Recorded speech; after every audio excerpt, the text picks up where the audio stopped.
Good morning students. അപ്പൊ നമ്മൾ അടുത്ത യൂണിറ്റ് നോക്കുകയാണ്. അടുത്തതിലേക്ക് നമ്മൾ ബ്രാഞ്ച് അക്കൗണ്ടിനെ കുറിച്ചാണ് ഇനി പഠിക്കാനുള്ളത്. Okay, branch account. അപ്പൊ what is branch account? Branch അക്കൗണ്ടും അതിന്റെ ഒബ്ജക്റ്റീവ്സ് കാര്യങ്ങളൊക്കെയാണ് നമുക്ക് പഠിക്കാനുള്ളത്. ബ്രാഞ്ച് അക്കൗണ്ട് എന്ന് പറഞ്ഞാല് branch is A segment of A business. ഒരു ബിസിനസിന്റെ സെഗ്മെന്റിനെയാണ് ബ്രാഞ്ച് എന്ന് പറയുന്നത്. It is A chain of shops function in different localities under the control of the head office. Branch നമ്മൾ നോർമലി പറയുന്ന പോലെ തന്നെ അതിനൊരു ഹെഡ് ഓഫീസ് ഉണ്ടായിരിക്കും. അപ്പൊ ആ ഹെഡ് ഓഫീസ് ഒരു സ്ഥലത്തായിരിക്കും ഉണ്ടാവുക. അതിന് ഡിഫറെന്റ് ബ്രാഞ്ചസ് നമുക്ക് അതിന്റെ ബിസിനസ് പല സ്ഥലങ്ങളിലും നടത്തുന്നുണ്ടാവും. അതിനാണ് നമ്മൾ ബ്രാഞ്ച് അക്കൗണ്ട് എന്ന് പറയുന്നത്. ഓക്കെ, അതിന്റെ ഒബ്ജക്റ്റീവ്സ് നോക്കാം, അല്ലെങ്കിൽ നീഡ് നോക്കാം. ബ്രാഞ്ച് എന്ന് പറഞ്ഞാൽ മനസ്സിലായില്ലേ? ഒരു ഹെഡ് ഓഫീസ് ഉണ്ടാവും. ആ ഹെഡ് ഓഫീസിന് ഒരു ബിസിനസ് ഒരു ഹെഡ് ഓഫീസ് ആയിരിക്കും ഉണ്ടാവുക. അതിന്റെ കുറെ സബായിട്ട് നമ്മൾ പല ലൊക്കാലിറ്റിയിൽ അതിന്റെ അതേ ബിസിനസ് കണ്ടിന്യൂ ചെയ്യുന്നത് അതിനെ നമ്മൾ പറയുന്നതാണ് ബ്രാഞ്ചസ്. അതിന്റെ ഒബ്ജക്റ്റീവ്സ് എന്ന് പറഞ്ഞാൽ to ascertain profit or loss of each branch. അതിന്റെ മെയിൻ ഒബ്ജക്റ്റീവ് എന്ന് പറഞ്ഞാൽ ഓരോ ബ്രാഞ്ചിന്റെയും പ്രോഫിറ്റും ലോസും അസർടൈൻ ചെയ്യാനായിട്ട് പറ്റും. To ascertain the financial position of each branch. ഓരോ ബ്രാഞ്ചിന്റെയും ഫൈനാൻഷ്യൽ പൊസിഷൻ അസർടൈൻ ചെയ്യണം. അതേപോലെ ഹെൽപ്സ് ഇൻ കൺട്രോളിംഗ് ബ്രാഞ്ചസ്. എല്ലാ ബ്രാഞ്ചസിനെയും കൺട്രോൾ ചെയ്യാൻ ഹെൽപ്പ് ചെയ്യുന്നു. Assess the progress and performance of each branch. ഓരോ ബ്രാഞ്ചിന്റെയും പ്രോഗ്രസും പെർഫോമൻസും അസസ് ചെയ്യാൻ പറ്റുന്നു. Requirement of stock and cash for each branches. എല്ലാ ബ്രാഞ്ചിലും കറക്റ്റ് ക്യാഷും അതിന്റെ സ്റ്റോക്സും കാര്യങ്ങളൊക്കെ ഉണ്ടോന്ന് ചെക്ക് ചെയ്യാൻ പറ്റുന്നു. Ascertain whether the branch should be expanded or closed. Branch expand ആവുകയാണോ അല്ലെങ്കിൽ കൂട്ടാനുള്ള അവസ്ഥയിലാണോ എന്നൊക്കെ അസർടൈൻ ചെയ്യാൻ വേണ്ടിയിട്ട് നമുക്ക് ഈ ബ്രാഞ്ച് അക്കൗണ്ടിന്റെ ആവശ്യകത. ഇനി നമ്മൾ നോക്കാവുന്ന ടൈപ്പ് ഓഫ് ബ്രാഞ്ചസ് ആണ്.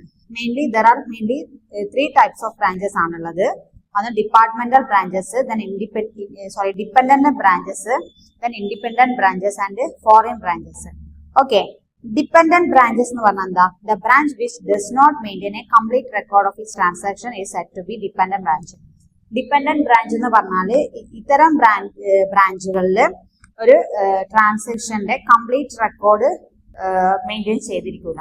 ഒരു ട്രാൻസാക്ഷൻ നടന്നിട്ടുണ്ടെങ്കിൽ അതിന്റെ കംപ്ലീറ്റ് ട്രാൻസാക്ഷനും റെക്കോർഡ് ചെയ്തിട്ടുണ്ടാവില്ല. അങ്ങനത്തെ ബ്രാഞ്ചിനെയാണ് നമ്മൾ ഡിപെൻഡന്റ് ബ്രാഞ്ച് എന്ന് പറയുന്നത്. It sells goods received from the head office. Head ഓഫീസിൽ നിന്ന് സെൽ ചെയ്യുന്ന ഗുഡ്സ് മാത്രമേ അവർ റിസീവ് ചെയ്യുള്ളൂ. It has no power to purchase goods from others. വേറൊരാളെടുത്ത് നിന്ന് ഗുഡ്സ് പർച്ചേസ് ചെയ്യാനുള്ള അവകാശം ഉണ്ടാവില്ല. അതായത് ഹോൾസെയിൽ ഒക്കെ പോലെ നേരിട്ടായിരിക്കും. ഹെഡ് ഓഫീസും ഇവരും തമ്മിലുള്ള നേരിട്ടുള്ള ബന്ധമായിരിക്കും, ഡിപെൻഡന്റ് ആയിരിക്കും. ഓക്കെ, അങ്ങനത്തെ ബ്രാഞ്ചിനെയാണ് ഡിപെൻഡന്റ് ബ്രാഞ്ച് എന്ന് പറയുന്നത്. There are four main methods of accounting for dependent branch. Dependent ബ്രാഞ്ചിനെ അക്കൗണ്ട് ചെയ്യാൻ 4 മെത്തേഡ്സ് ആണുള്ളത്. ഒന്ന് debtor system, 2 stock and debtor system, 3 final account system, then wholesale branch system. Okay, അങ്ങനെ 4 മെത്തേഡാണ് ഡിപെൻഡന്റ് ബ്രാഞ്ചസ് കണ്ടിന്യൂ ചെയ്യാനുള്ളത്. അതിൽ ഓരോന്നിലും എൻട്രീസ് വരുന്നുണ്ട്. ഹെഡ് ഓഫീസിന്റെ ബുക്സിൽ നമുക്ക് എങ്ങനെയാണ് അതിലൊക്കെ എൻട്രീസ് ഉള്ളത് എന്നുള്ളതാണ് അടുത്തതുള്ളത്. ഓക്കെ, അപ്പൊ ഡിപെൻഡന്റ് ബ്രാഞ്ചിനെ കുറിച്ച് മനസ്സിലായല്ലോ. ഡിപെൻഡന്റ് ബ്രാഞ്ചസ് എന്ന് പറഞ്ഞാൽ ഹെഡ് ഓഫീസായിട്ട് നേരിട്ടുള്ള ബന്ധമായിരിക്കും അവർക്ക് ഉണ്ടാവുക. അപ്പൊ അതില് ഹെഡ് ഓഫീസിന് എന്താ പറയാ ഇത് കീപ്പ് ചെയ്യണം, നേരിട്ടുള്ള ഇടപാടായിരിക്കും. അതിൽ 4 മെത്തേഡിലായിരിക്കും അവര് അക്കൗണ്ട്സ് മെയിൻറ്റെയിൻ ചെയ്യുന്നത്. Debtor system, stock and debtor system, final account system, then wholesale branch system. Okay, രണ്ടാമത്തെ ബ്രാഞ്ച് ഏതാണ്? Independent branches. ഇൻഡിപെൻഡന്റ് ബ്രാഞ്ചസ് എന്ന് പറഞ്ഞാൽ എന്താ? നമ്മളിപ്പോ പഠിച്ച 4 മെത്തേഡിലും അതിന്റെ ജേർണൽസും കാര്യങ്ങളൊക്കെ വരുന്നുണ്ട്. ഹെഡ് ഓഫീസിന്റെ ബുക്കിലും ഡെപ്റ്റർ ബുക്കിലും ഒക്കെ വരുന്നത്. അതൊക്കെ നിങ്ങൾ ജസ്റ്റ് നോക്കുക. ദെൻ ഇൻഡിപെൻഡന്റ് ബ്രാഞ്ചസ് എന്ന് പറഞ്ഞാൽ ഇതിൽ അങ്ങനെ പ്രോബ്ലംസ് നമുക്ക് എക്സാമിന് അധികം ചോദിക്കാറില്ല. അതുകൊണ്ട് നിങ്ങൾ അതൊക്കെ മനസ്സിലാക്കിയിട്ട് പോവാം.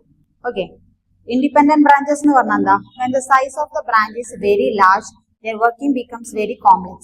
ഒരു ബിസിനസിന്റെ സൈസ് ഭയങ്കര ലാർജ് ആയിരിക്കും, അതിന്റെ വർക്കിംഗ് എന്ന് പറയുന്നത് അപ്പോൾ കോംപ്ലക്സ് ആയിരിക്കും. അത്തരം കേസിൽ it is desirable and practical for each branches to establish its own double entry bookkeeping quite separate to those head office. അപ്പൊ അങ്ങനത്തെ സമയത്ത് എന്താണ് നമുക്ക് ഈ ബിസിനസിന്റെ റണ്ണിങ് സ്മൂത്ത് ആവാൻ വേണ്ടിയിട്ട് എന്ത് ചെയ്യും? കുറച്ച് ഇൻഡിപെൻഡന്റ് ബ്രാഞ്ചസ് ഉണ്ടാവും. അതായത് ഹെഡ് ഓഫീസ് വേറെ കുഞ്ഞു കുഞ്ഞു ബ്രാഞ്ച് ആയിരിക്കും. അപ്പൊ അവർക്ക് അവരുടെ ബിസിനസ് ലാർജ് എക്സ്പാൻഡ് ചെയ്യുന്ന സമയത്ത് അതിന്റെ ബിസിനസിന്റെ റണ്ണിങ്ങിന് അനലൈസ് ചെയ്യാനായിട്ട് പറ്റും, അതിന്റെ ഫിനാൻഷ്യൽ പൊസിഷൻസ് ഒക്കെ. അപ്പം അതിലെങ്ങനെ ചെയ്യാം, branches R treated as separate independent units. അപ്പം ഓരോ ബ്രാഞ്ചിനെ ഓരോ ഇൻഡിപെൻഡന്റ് യൂണിറ്റ്സ് ആയിട്ടായിരിക്കും അവര് ട്രീറ്റ് ചെയ്യുന്നത്. ആ ബ്രാഞ്ചിനെയാണ് നമ്മൾ എന്തെന്ന് പറയുന്നത്, ഇൻഡിപെൻഡന്റ് ബ്രാഞ്ചസ് എന്ന് പറയുന്നത്. ഓക്കെ, അപ്പൊ ഇൻഡിപെൻഡന്റ് ബ്രാഞ്ചസിൽ ഹെഡ് ഓഫീസിന്റെ ബുക്സ് അല്ലെ ജേണൽ എൻട്രീസും ഉണ്ട്. അതും നിങ്ങൾ നോക്കിയിട്ട് പോവാ എങ്ങനെയായിരിക്കും വരിക എന്നുള്ളത്.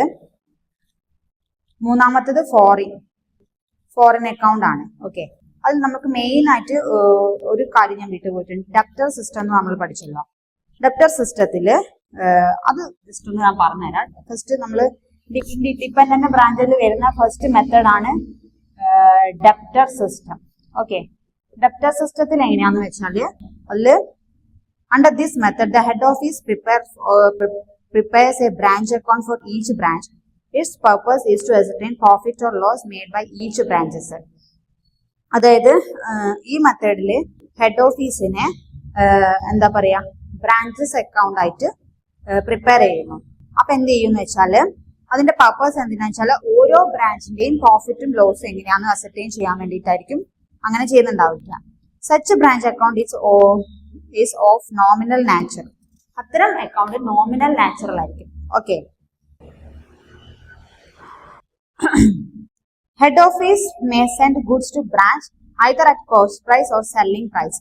ഓക്കെ, ഹെഡ് ഓഫീസിൽ നിന്ന് ബ്രാഞ്ചിലേക്ക് ഗുഡ്സ് സെല് ചെയ്യുക, ഒന്നുകിൽ അത് ക്യാഷ് പ്രൈസ് ആയിട്ട് കോസ്റ്റ് പ്രൈസ് ആയിട്ടായിരിക്കും, അല്ലെങ്കിൽ അതിന്റെ സെല്ലിംഗ് പ്രൈസ് ആയിട്ടായിരിക്കും. ഒന്നുകിൽ ആ പ്രൊഡക്റ്റിന്റെ അതേ കോസ്റ്റിൽ അല്ലെങ്കിൽ സെല്ലിംഗ് പ്രൈസും കൂടി ഇൻക്ലൂഡഡ് ആയിട്ടായിരിക്കും ഹെഡ് ഓഫീസിൽ നിന്ന് ഇത്തരം ബ്രാഞ്ചിലേക്ക് ഗുഡ്സ് സെയിൽ ചെയ്യുന്നത്. അപ്പം ഹെഡ് ഓഫീസിന്റെ ബുക്സിലെ ജേണൽ എൻട്രീസ് വരും. ഓപ്പണിംഗ് ബാലൻസസ് ആവുന്ന സമയത്ത് branch account to stock to debtor to petty cash to assets, എന്തൊക്കെ അസറ്റ്സ് ആണെന്ന് വെച്ചാൽ അങ്ങനെ ആയിരിക്കും അതിന്റെ ഓപ്പണിംഗ് എൻട്രി വരുന്നത്. Then record opening balance of branch liability ആകുമ്പോൾ branch liability account to branch account ആണ്. ഗുഡ്സ് സെൻഡ് ചെയ്യും ബ്രാഞ്ചിലേക്ക്, branch account to goods send to branch ആണ്. Then goods return by branch, ബ്രാഞ്ചിൽ നിന്ന് ഗുഡ്സ് റിട്ടേൺ ചെയ്യുമ്പോൾ goods send to branch account to branch account. Then expenses send ആവുന്ന സമയത്ത്, expense meet ചെയ്യുന്ന സമയത്ത് ബ്രാഞ്ചിൽ നിന്നേക്ക് അയക്കില്ല. അപ്പം branch account to cash account to bank. ഇത് ഹെഡ് ഓഫീസിൽ നിന്ന് ബ്രാഞ്ചിലേക്ക് ഗുഡ്സ് കൊടുക്കുമ്പോൾ ഹെഡ് ഓഫീസ് കീപ്പ് ചെയ്യുന്ന ജേണൽ എൻട്രീസ് ആണ് നമ്മളിപ്പോൾ പറയുന്നത്. അപ്പൊ ജസ്റ്റ് നോക്കി വെക്കുക നിങ്ങൾ. ഓക്കെ, പ്രോബ്ലം ഒന്നും അങ്ങനെ അത്ര വരാറില്ല ഇതില്. ദെൻ അതേപോലെ തന്നെ ക്യാഷ് റിസീവ് ചെയ്യുന്ന സമയത്ത് cash account to branch account.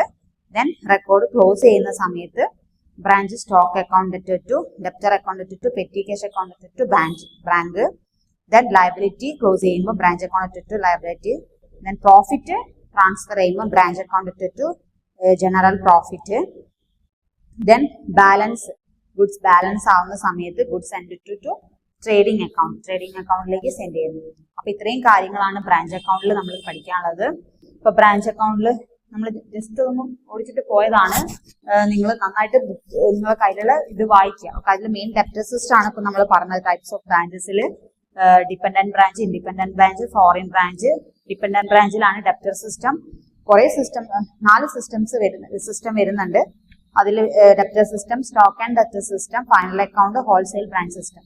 Debtor system എന്താണെന്ന് ഇപ്പൊ നമ്മൾ പഠിച്ചു. ഓക്കെ, ഇപ്പൊ dependent branch, then independent branch. Dependent branch എന്ന് പറഞ്ഞാൽ ഹെഡ് ഓഫീസിൽ നിന്ന് നേരെ ബ്രാഞ്ച് ആയിട്ടായിരിക്കും ബന്ധം. അവര് ഇവരുടെ അടുത്ത് നിന്ന് മാത്രമേ ഗുഡ്സ് പർച്ചേസ് ചെയ്യുള്ളൂ. അതേപോലെ വേറെ പുറത്തുനിന്ന് ഗുഡ്സ് ഒന്നും പർച്ചേസ് ചെയ്യില്ല. പിന്നെ ഇൻഡിപെൻഡന്റ് ബ്രാഞ്ച് അത് ഓരോ ബ്രാഞ്ചസ് ആയിട്ട് ഓരോ ഇൻഡിപെൻഡന്റ് യൂണിറ്റ് ആക്കിയിട്ട് ഡിവൈഡ് ചെയ്യും അവരെ ബിസിനസ് ലാർജ് വലുതാവുന്ന സമയത്ത്. അതിനാണ് ഇൻഡിപെൻഡന്റ് ബ്രാഞ്ച് എന്ന് പറയുന്നത്. ദെൻ മൂന്നാമത്തത് ഫോറിൻ ബ്രാഞ്ച് ആണ്. ഫോറിൻ ബ്രാഞ്ച് അക്കൗണ്ട് എന്ന് പറഞ്ഞാൽ നിങ്ങൾക്ക് അധികമായിട്ട് ഇതിൽ ഡീറ്റെയിൽ ആയിട്ടൊന്നും കാണുന്നില്ല.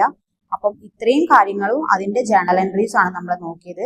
ഇത് ഡീറ്റെയിൽ ആയിട്ട് നിങ്ങൾ വീട്ടിലിരുന്നിട്ട് അതിന്റെ കാര്യങ്ങളൊക്കെ നോക്കിയിട്ട് പോവുക, എൻട്രീസും കാര്യങ്ങളൊക്കെ. Thank you.